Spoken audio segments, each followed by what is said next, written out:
안녕하세요. 제자가 묻고 율곡이 답하다 7강입니다. 저는 이 수업을 담당하고 있으며 성균관대학교에서 강사로 활동하고 있는 배재성이라고 합니다. 그러면 오늘 7번째 7강을 진행하도록 하겠습니다. 먼저 오늘의 주제는 도학 그리고 예입니다. 통상 성리학을 도학이라고 말하는 경우가 많이 있는데요.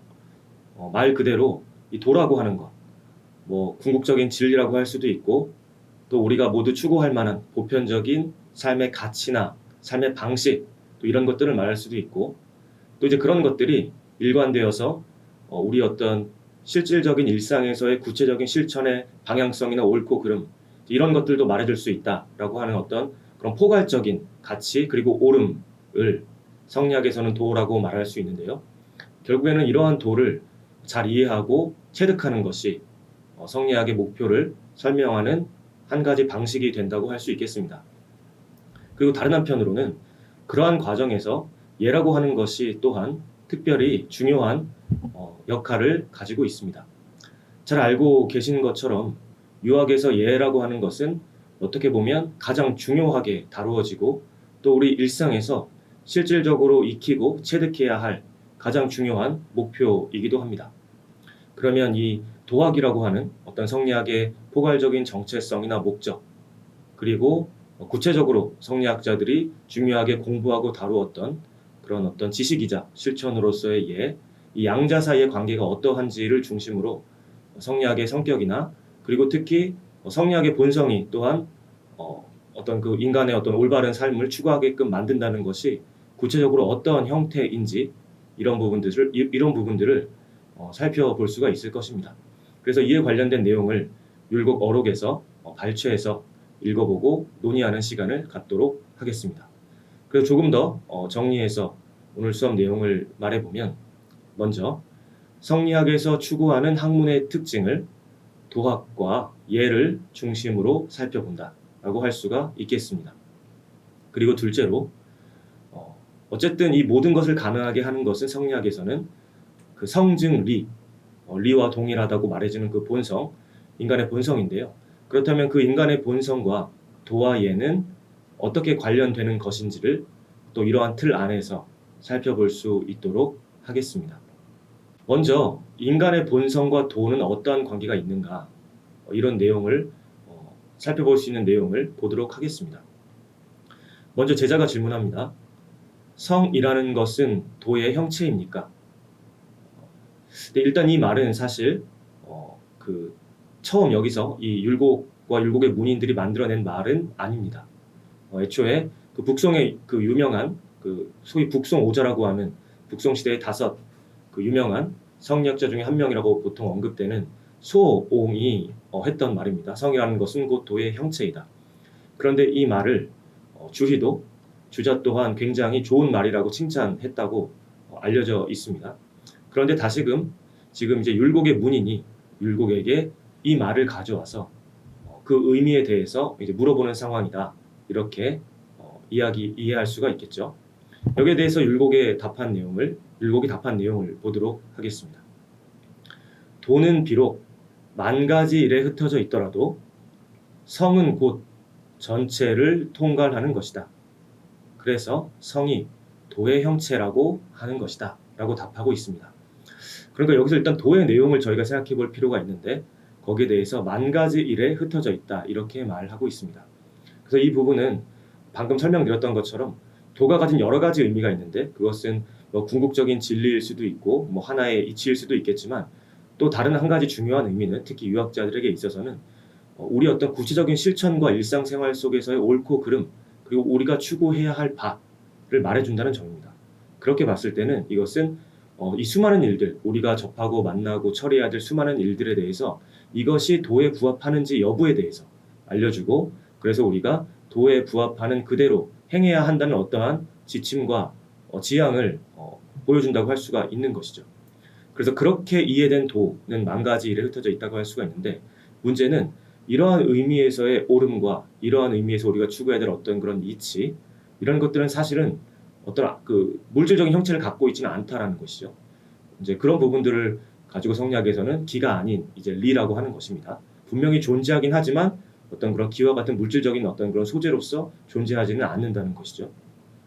그런데 지금 여기서 그러한 맥락에서 성의 역할, 우리 본성의 역할을 어떻게 설명하고 있냐면, 그처럼 추상적일 수 있는, 어떻게 보면 물질적인 기반이 없을 수 있는 그런 오름의 어떤 가치들, 그런 원칙들이 우리의 본성이라고 하는 어떠한 실질적인 우리 어떤 존재의 토대를 이루는 그러한 그 기반과 결합된 상태로서 우리의 내부의 어떤 통합된 전체로서 주어져 있다는 것입니다. 그러니까 도라고 하는 것은 추상적인 법칙일 수 있지만 그것이 곧 그렇게끔 따르게끔 만들고 그러한 도를 실현할 수 있게끔 하는 어떤 그런 암과 그런 능력을 구비한 어떤 그런 실체로서의 성이 이제 우리의 본성으로 들어와 있고, 그런 점에서 그 성은 이 도 전체가 통괄되어 있는 하나의 그 전체라고 말할 수 있다는 것이죠. 그래서 이러한 취지를 가리켜서 이제 성이 도의 형체라고 말한 것이다 라고 율곡이 대답하고 있는 것입니다. 그럼 이제 이러한 어떤 출발점에서 다시 한번 도학이라는 말의 유래와 의미에 대해서 조금 더 구체적으로 살펴보도록 하겠습니다. 질문자가 묻습니다. 도학이라는 이름은 어느 시대부터 시작되었습니까? 바로 율곡이 답한 내용을 보도록 하겠습니다. 송나라 때부터 시작되었다. 도학은 본래 인륜 속에 있는 것이다. 따라서 인륜에 있어서 그 도리를 극진하게 하면 이것이 곧 도학인 것이다. 다만 이 도를 알지 못하면서 모르는 사이에 의식하지 않고 도에 합치되는 사람은 그것을 익히면서도 살피지 못하는 사람이다. 대개 도를 알고 난 뒤에라야 신하가 되면 충성을 다하고 자식이 되면 효도를 다하게 된다. 만약 도를 알지 못한다면 비록 한 가지 단서로서 또 부분적으로 충효와 같은 어떤 그런 좋은 도에 합치되는 태도나 품성이 있다 하더라도 어찌 행하는 것 전부가 모두 도에 합치될 수 있겠느냐, 이렇게 답하고 있습니다. 먼저 일단 그 도학이라는 말이 송나라 때 시작되었다는 것은 저희가 이제 어떤 유학 전통의 그 역사는 훨씬 유구하지만 송대에 들어와서 우리가 성리학이라고 하는 또 어떻게 새롭게 변모된, 그리고 어떤 의미에서는 이론적으로 굉장히 정교하게 발전된 그런 성리학이라는 이론 체계를 구축하게 됩니다. 그리고 그러한 체계를 완성한 사람이 바로 주의라고 할 수 있는 것이죠. 그래서 어쨌든 그 송나라 시기에 이 성리학이라는 학문 체계가 만들어지면서 우리가 추구하는 학문은 다름 아니라 바로 이 도를 추구하는 학문이다라고 해서 이 도학이라는 말이 그때부터 아주 중요하게 쓰이게 되었던 것이고, 또 이후에도 성리학자들은 이 도학이라는 말을 자기들의 정체성을 표현하는 가장 중요한 키워드로 지속적으로 그렇게 생각했습니다. 근데 여기서 이제 주목할 점은 말씀드렸던 그 도의 내용, 어떤 우리의 구체적인 삶의 방식과 오름에 대해서 알려주는 그 도의 내용이 무엇인지를 사실 이제 유학적 가치와 일관된 것이라고 할 수 있겠죠. 그래서 인륜 속에 있는 것이라고 규정하고 있습니다. 여기서 인륜이라고 함은 인간이 보편적으로 지켜야 할 윤리, 그리고 어떤 규범, 이렇게 말할 수도 있겠지만 중요한 의미는 그러한 윤리의 어떤 근간에는 어떤 우리 인간 사이에 있어서 근본적인 가장 중요한 어떤 관계들이 있다라는 것입니다. 그래서 가장 대표적으로는 부모 자식 관계, 그리고 지금 여기 나와 있는 것처럼 또 이 사회 질서를 유지한다고 했을 때는 옛날 이제 언어를 가져왔을 때는 군주와 신하라고 해야겠고, 지금은 조금 더 어떤 평등한 언어를 고쳐야 하긴 하겠죠. 근데 어쨌든 중요한 것은 인간의 공동체가 유지되는 한 아마도 사라지지 않을 법한 굉장히 근본적으로 보이는 중요한 관계들이 있고, 그리고 그 관계 안에서 우리가 마땅히 취해야 할 어떤 태도, 그리고 어떤 행위의 양식, 그리고 지켜야 할 원칙, 이런 것들이 있다는 것입니다. 그래서 그러한 인륜 안에서 어떤 인간이 마땅히 추구해야 할 가치를 추구한다고 하는 것이 유학의 중요한 가치인 것인데, 그것이 바로 이 성리학, 도학 안에서도 그 궁극적인 목적으로 지금 표현되고 있는 것입니다. 그런데 사실 우리가 일상에서 굳이 유학이나 도학이나 이런 것들을 따로 배우지 않아도 사실 이러한 인륜이라고 하는 것은 그냥 우리 인간 사회의 기본적인 조건 중에 하나이죠. 그렇기 때문에 우리는 사실은 꼭 유학자가 되지 않더라도, 그리고 도학자가 되지 않더라도 나름대로 이러한 관계 안에서 충실하게 임하고 또 충분히 잘하고 있을 수도 있습니다. 그래서 이 도를 알지 못하면서도 합치된다라고 하는 것은 이제 이런 부분을 말하는 것이죠.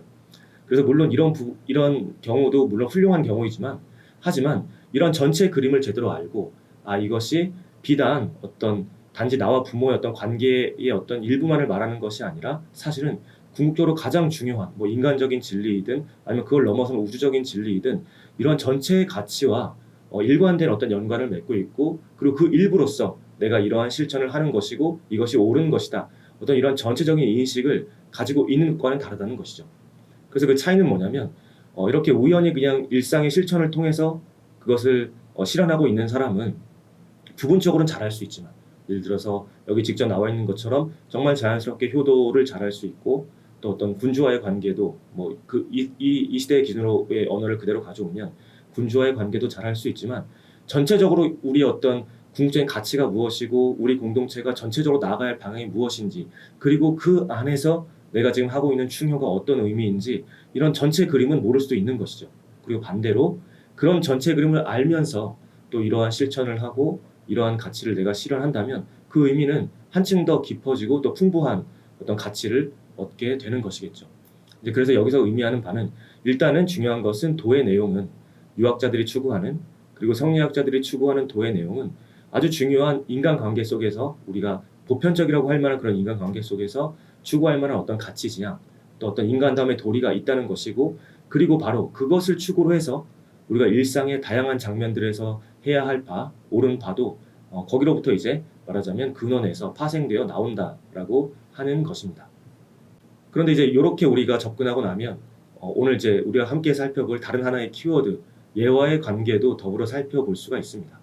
무슨 말인가 하면 결국 우리가 그러한 중요한 인륜 관계 안에서 서로 옳은 실천을 하고 그것들을 공유한다고 했을 때 그것들을 가능하게 해주는 우리가 공유하는 어떤 규범 체계들 그리고 행위 양식들 이런 것이 예에 맞는 것이고 그러니까 상대방은 지금 나를 존중하고 있구나. 그리고 나도 또한 이런 방식으로 상대방을 존중하는 것을 표현할 수 있겠구나. 또 어떤 특정한 관계 안에서는 또 이렇게 하는 것이 그러한 예에 맞겠구나. 이런 것을 알려주는 것이 바로 예인 것이죠. 근데 그렇기는 하지만 이 예라고 하는 것은 그 말 그대로 어떤 규범이라는 성격을 가지고 있는 것처럼 어떻게 보면 우리에게 외재적으로 주어지는 학습의 요구일 수도 있습니다. 그러니까 우리가 사실 그냥 직관적으로 생각해서 어떤 상황에서 어떻게 행동하는 것이 예의에 맞는지를 바로 알지는 못하는 것 같죠. 예. 뭐 이 상황에서 이렇게 해야 돼라고 하는 게 사실 많은 교육을 받고 또 때로는 뭐 많은 뭐 꾸지람을 받을 수도 있고 뭐 주의를 받을 수도 있고 뭐 직간접적으로 어떤 일종의 어떤 그런 처벌 같은 것을 받을 수 있는 것이겠죠. 그리고 그것을 통해서 상당히 외재적으로 학습되는 것처럼 보인다는 점이 있다는 말입니다. 네, 그런데 애초에 말씀드렸던 것처럼 이 성리학자들은 모든 어떤 이런 옳고 그름에 대한 실천들 이런 것들이 우리가 자연적으로 타고난 본성으로서 이미 내재하고 있다고 주장하고 있기 때문에 그렇다면 그러한 본성의 자연스러움과 이러한 어떤 예의 뭐 어쨌든 일견 보기에는 외재적인 학습의 어떤 요구처럼 보이는 이 예 사이의 관계가 무엇인지에 대해서 어느 정도 이제 설명하고 이해할 필요가 있게 되는 것이죠. 이제 그러한 초점을 가지고 이후의 내용들을 함께 살펴보도록 하겠습니다. 그래서 어떤 사람이 먼저 질문을 합니다. 그 답변을 이어서 보겠습니다. 예를 알고 그리고 성을 이루면 도의가 나온다 라는 말이 있는데 이 말은 어떠한 뜻입니까? 라고 질문합니다. 여기에 대해서 답변된 내용을 바로 보도록 하겠습니다. 김진강이 답을 하고 율곡이 긍정하는 형태로 제시되어 있습니다. 답을 보겠습니다.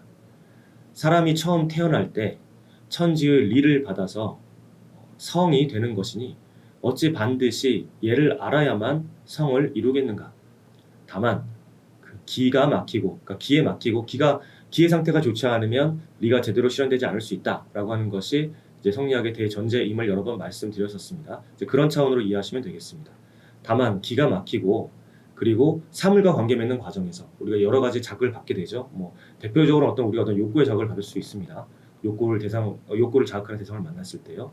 사물이 가리어서 그 성을 잃게 되면 그러니까 그 성 자체가 없어지는 것은 아니지만 그 성이 원만하게 실현되지 않게 되는 이제 그러한 양상을 가리키는 것입니다. 그 성을 잃게 되면 반드시 예를 알아서 밝히고 예를 지킨 뒤라야 성이 이루어지는 것이다. 이러한 성이 있어야 부모 자식 부자 사이에서는 부자 되는 도의가 나오고 군신에게서는 군신 되는 도의가 나온다.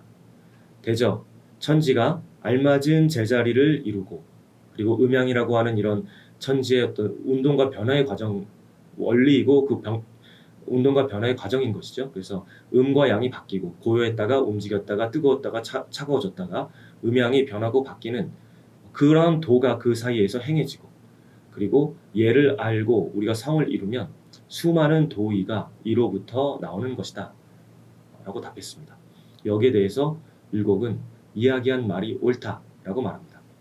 그러니까 여기서 이제 어떤 조금은 어떤 세밀한 차원에서 그 의미의 구분을 제시를 하고 있는 것이죠.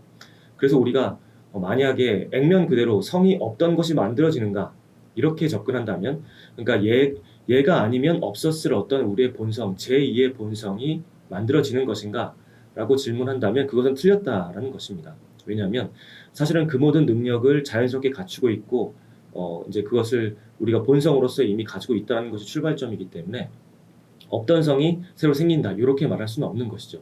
그런데 하지만 한편으로는 다른 차원으로 우리가 다른 각도로 이해해 보면 그렇게 말하는 것도 일리가 있는 면이 있다라고 하는 것이 이어지는 설명입니다. 무슨 말이냐면 우리가 비록 그러한 본성, 이미 충분히 말하자면 얘와 도의 합치되는 행동을 할 수 있게끔 해주는 그러한 성을 우리가 이미 가지고 있지만 그것이 제대로 실현되지 않는 경우들이 사실은 많기 때문에 그것을 우리가 다시 원래 그 모습 그대로 실현될 수 있게끔 우리가 노력을 해야 하는 것이죠. 그래서 넓은 의미에서는 그것을 우리가 도덕적 수양이라고 할 수 있을 텐데 이 맥락에서는 얘가 그 안에서 하는 역할이 강조되고 있는 것입니다. 그래서 결국에는 우리가 일상의 여러 가지 관계에서 해야 되는 행동들은, 올바른 행동들은 인륜관계상에서 그때그때 맞는, 그리고 관계에 맞는 행동들인데 이것을 원래 우리는 할 수 있지만 그것이 제대로 이루어지지 않기 때문에 그런 것을 알려주는, 그래서 우리가 원래 해야만 했던 어떤 그런 행동들을 알려줘서 우리가 충분히 그것을 잘 실현시킬 수 있도록 도와주는 그런 규범으로서, 그런 요구로서의 이해를 우리가 노력해서 익히고, 그리고 그것을 지키기 위해서 노력하게 되면, 이렇게 되면 원래 성이 없었던 것은 아니죠. 그렇게 되면 우리의 성이 자기 모습 그대로를 원만하게 순조롭게 실현할 수 있게끔 돼주는 것이죠. 그래서 이런 차원으로 우리가 정확하게 이해를 한다면 이제 그 예를 알고 이제 그 성을 이루면 그로부터 이제 우리가 도의에 맞는 행동을 해 나갈 수 있게 될 것이기 때문에 도의가 이로부터 나온다라고 이해를 해도 문제가 없다, 이렇게 설명을 하고 있는 것이죠. 그래서 사실은 어떤 근본적인 관계로서의 부자지간에서 무엇을 해야 할지, 그리고 구체적으로 어떤 행동들이 옳은 행동인지, 마찬가지로 군신 사이에서도 그런 것들에 대해서 우리는 사실 본성상 알고 있고 할 수 있지만, 그런데 이런저런 어떤 그런 기회, 제약으로 인해서 그것이 원만하게 이루어지지 않기 때문에 예라고 하는 어떤 것들의 도움을 받는다는 것이죠. 그리고 사실은 그 예라는 것 자체가 그 도의에 맞는 행동 그 자체를 가리키고 알려주는 것이기도 한 것이죠. 그렇게 되면 그런 것들이 이제 충분히 이루어져서 그런 것들을 우리가 디딤돌로 삼아서 완성을 하게 되면 이제 우리가 자유자재로 자유자재라는 게 어떤 방만하다는 그런 의미가 아니라 아주 자연스럽게 각각의 관계와 상황에 맞게 올바른 행동, 도의에 맞는 행동을 하면서 내 삶의 과정 전체가 이제 그 도의로 가득 찰 수가 있게 되는 것이죠. 그리고 그것은 다시 원점으로 돌아오면 우리가 도의 형체로서의 도의 전체로서 받은 본성을 온전하게 실현하고 드러내는 일이 되는 것입니다.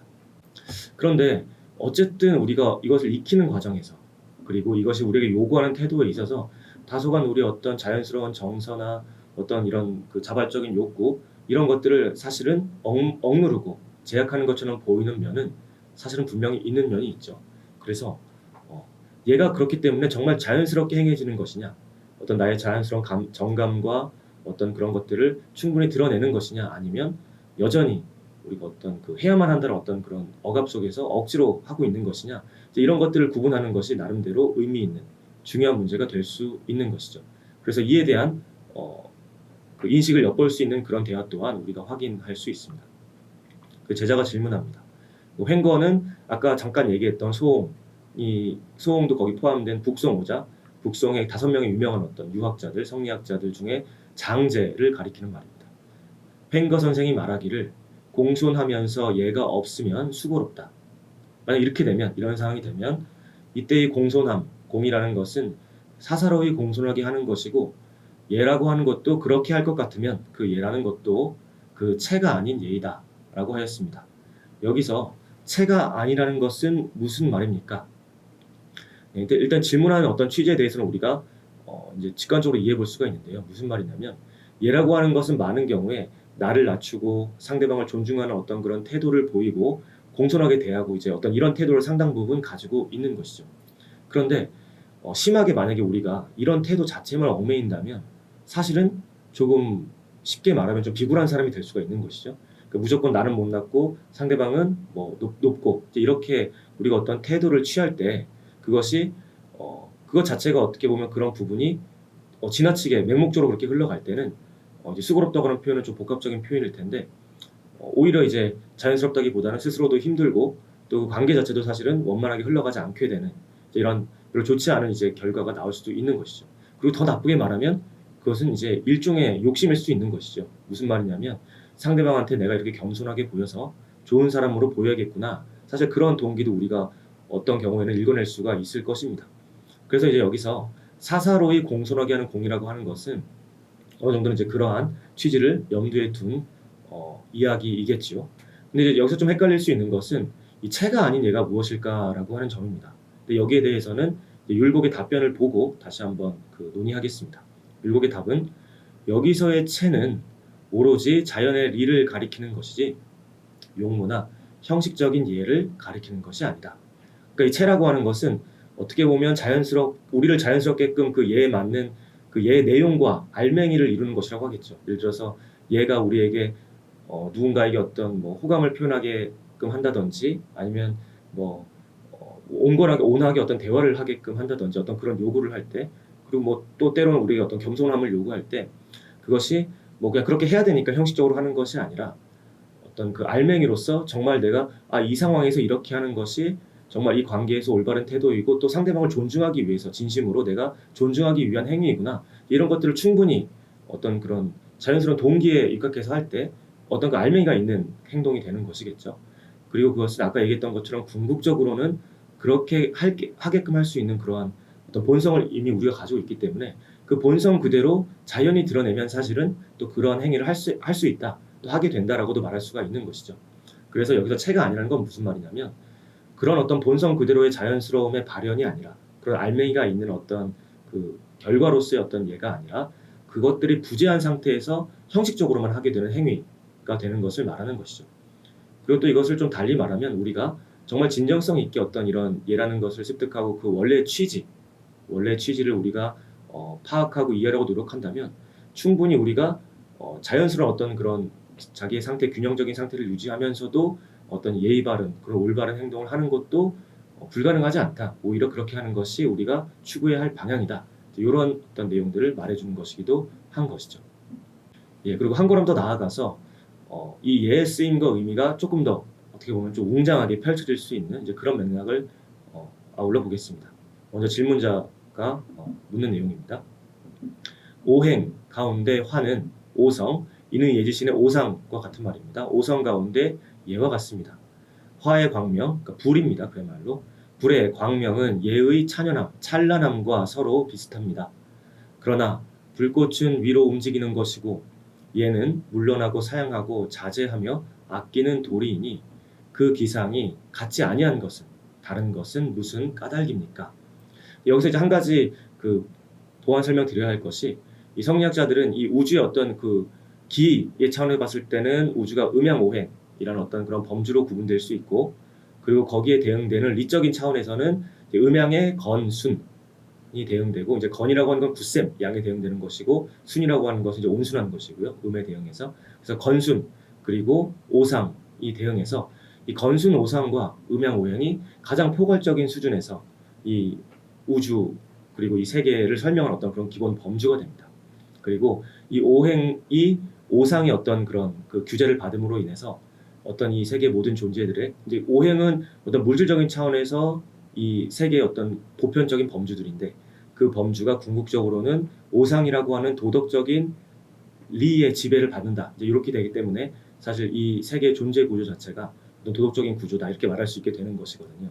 어쨌든 그렇게 봤을 때 이 모든 만물은 어떤 면에서는 또 오상으로 설명되기도 하고 그리고 또 기적인 차원에서는 오행으로 설명되기도 합니다. 그런 구조에 있기 때문에요.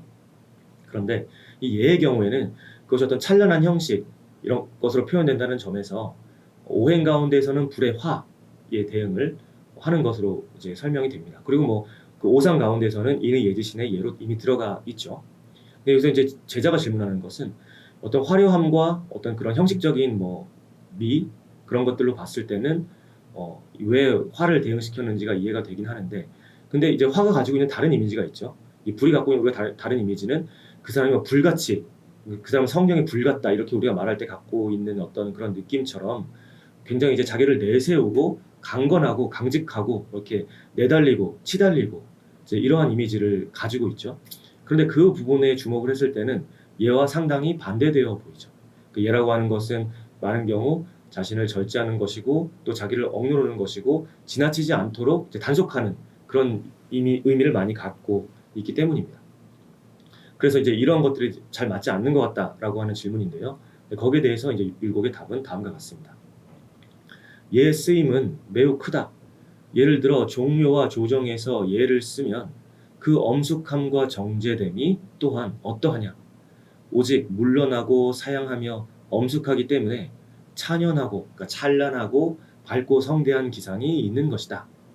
어떻게 보면 좀 여기서 이제 역설적인 답을 하고 있는 것이죠. 그러니까 왜냐하면 어떤 개인의 내적인 태도의 를 중심으로 봤을 때는 얘라고 하는 것은 자기를 엄숙하게 만들고 정제되게 만드는 거니까 어떤 면에서는 앞에 제자가 질문한 내용과 일관된 내용이기도 한 것이죠. 그런데 거기서 끝나는 것이 아니라 어떤 그렇게 잘 정제된 태도를 통해서 오히려 한없이 웅장하고 그런 웅대한 어떠한 그런 아름다움과 연결지어서 오히려 그런 것의 근거가 되기도 한다는 것입니다. 그러니까 우리가 단지 조용히 있는 것이 아니고 단지 어떤 자기를 억누르고 있는 것이 아니라 다른 한편으로 봤을 때는 그러한 모습이 거룩하고 웅장한 모습일 수 있다는 것이죠. 그래서 그러한 태도가 어떤 거룩함과 웅장함으로 표현될 때는 아주 그 화려하고 가장 큰 규모의 어떤 종묘와 조정의 예식처럼 그야말로 밝고 성대한 기상이라고 할 수 있다는 것이죠.